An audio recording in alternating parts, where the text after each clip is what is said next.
Hi guys, ఎలా ఉన్నారు? బాగున్నారా? అయితే ఒక అడవిలో ఒక అడవిలో కొన్ని జంతువులన్నీ నివసిస్తూ ఉంటాయి. అయితే అడవికి రాజు సింహం. అయితే ఆ సింహము నేనే రాజును అని చెప్పి పెద్ద గొప్పతో ఆ అడవిలో ఉండే జంతువులన్నిటినీ ఇష్టం వచ్చినట్టుగా వేటాడుతూ తినేది. అయితే అప్పుడు అడవిలో ఉండేటటువంటి జంతువులన్నీ ఒక చోట మీటింగ్ పెట్టుకొని అవేమన్నా ఇట్లా అందరి జంతువులను రాజు తినేస్తే మరి మనకు ప్రాణాలతో మిగిలనిగా అని చెప్పి జంతువులన్నీ ఏమనుకుంటాయి, రాజుతోని మనమే వంతుగా ప్రతిరోజు ఒక్కొక్కరము వెళ్దాం అని చెప్పి అంటది అన్నట్టుగా.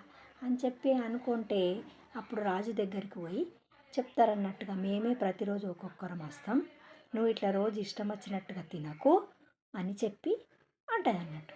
అంటే సరే అని ఆ సింహం ఒప్పుకుంటుంది.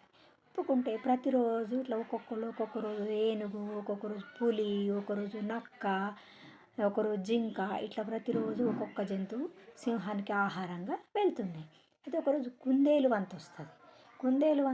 కుందేలు ఏం చేస్తుంది, పోతుంది అన్నట్టు. ఎట్లా చెయ్యాలి, ఈ సింహం నుండి ఎట్లా తప్పించుకోవాలి అని చెప్పి ఆలోచించి కొద్దిగా సింహం దగ్గరికి ఆలస్యంగా వెళ్తే అప్పుడు సింహం ఏమంటుంది, "ఓ, ఏమైంది, నువ్వు ఇంకా రాలేదు, నాకు ఆకలి అవుతుంది మస్తు, ఆకలితో నకనకలాడుతున్నా, ఇంత లేట్ ఎందుకు వచ్చినావు" అని బెదిరిస్తే, "రాజా, నేను తొందరనే బయలుదేరినా నీ దగ్గరికి రావడానికని, కానీ ఈ మధ్యలో ఒక సేమ్ నీలాంటి సింహమే ఒకటి కనిపించి నేను నిన్ను తినేస్తానంటే ఏదో ఒకటి చెప్పి తప్పించుకొని నీ దగ్గరికి వచ్చేసిన" అని అంటే అప్పుడు సింహం ఏమంటుంది,